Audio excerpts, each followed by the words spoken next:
কবি লিখেছেন, এই বলে শুরু করলে আলোচনা সুবিধা হয়, শ্রোতারা নড়ে চড়ে বসেন। তাই তফাৎ কবি ও কবিতাকে জুড়ে রাখেন।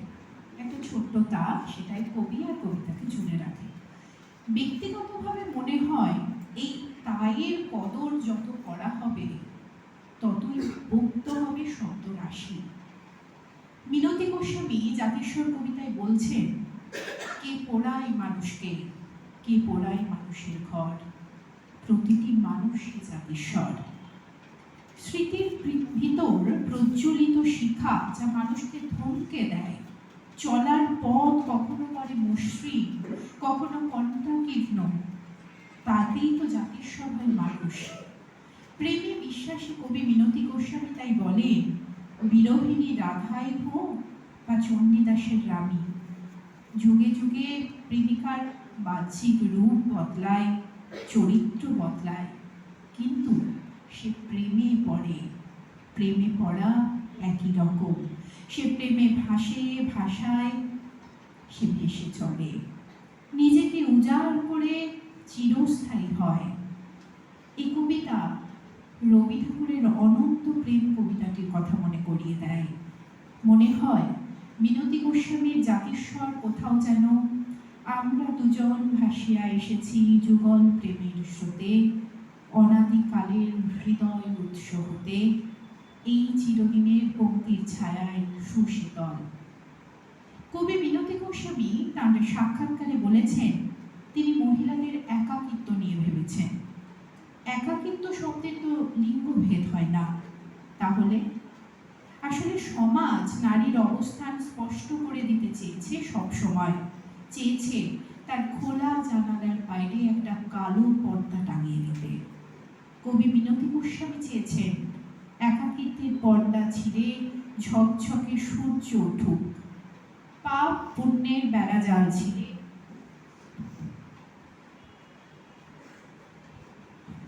পাপ পুণ্যের বেড়াজাল ছিঁড়ে নারীকে তৃপ্ত হওয়ার আহ্বান জানিয়েছেন তিনি।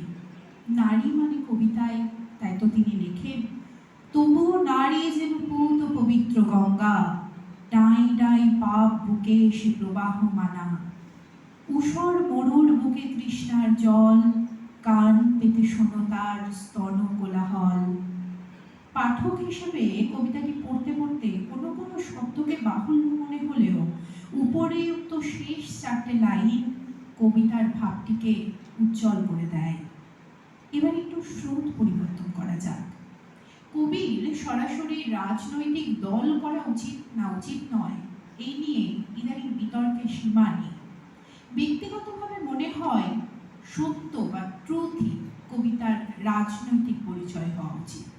সেই ট্রুথ, বিউটি, বিটার বা যে কোনো স্বাদেরই হোক না কেন, কবির কলম সর্বোপরি সাহিত্য যা ধরে রাখছে তাই আগামী সম্পদ। কবি মিনতি গোস্বামী বর্তমানে নানান ঘটনাবলী তাঁর লেখায় ধরে রেখেছেন। তার রাজনৈতিক পরিচয় বা রাজনৈতিক সক্রিয়তাও এই কবিতাগুলি প্রমাণ করে। ব্রাহ্মসান কবিতায় তিনি লিখতেন, রাজপ্রহরী ফিরিস্তি দেয় রাজ্য জুড়ে উন্নয়নের, উন্নয়ন আত্মহত্যা করে খানাখন্দ রাস্তায়। এই কবিতা শঙ্খ ঘোষের একটি বহু চর্চিত কবিতা উন্নয়ন এই কবিতাটির কথা মনে করিয়ে দেয়। কবি ভোলেন না তিলোত্তমার কথা।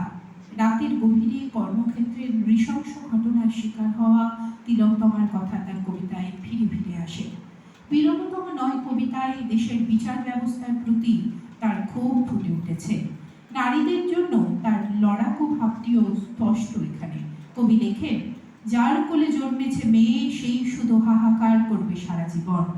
মেয়ে হওয়ার অপরাধে আর কলরব বেশি হলে চোখের জল মোছাতে রাষ্ট্র দেবে ক্ষতিপূরণ। পান্তা ভাতে কাঁচা লঙ্কা কবিতাটি পড়তে পড়তে সুমনের একটি গান মনে পড়ে যায়, পেট কাটি চাঁদিয়া। কবির এই কবিতাও তার নিজস্ব মতাদর্শের বোধের স্ফুরণ। কবি যখন লেখেন, পান্তা ভাতের মাথা গুনে বিশ্ব ব্যাংকে বাড়ে ঋণ, চাঁদের আলোয় লঙ্কা ভাতে কাটুক তালে আনন্দ দিন, তখন দলীয় প্রতীক বা সংসদীয় রাজনীতির ঘেরা টোপে আটকে যাওয়া নয়, বরং সহজ বামপন্থার সহজ ভাবটি ফুটে ওঠে। কবিতা ঠিক কবিতা হয়েছে নাকি অকবিতা, নাকি ভীষণ সুকবিতা, এই টানাপোড়েন চলবে। শুধু এসবের মাঝে থেকে যায় কবিতা, শব্দে না, মননে। এতে এত অন্ধকারেও যারা আলোর জন্য কলম ধরেন তাদের নিয়ে কথা হোক, কড়া সমালোচকরা কাটাছেঁড়া বলুক, পাঠক বুঝুক, শুধু ফুল ফুটুক না ফুটুক বসন্তের মতো মন নিয়ে লিখে চলুন কবি, মানুষের জন্য, প্রেমের জন্য, প্রতিবাদের জন্য। ধন্যবাদ।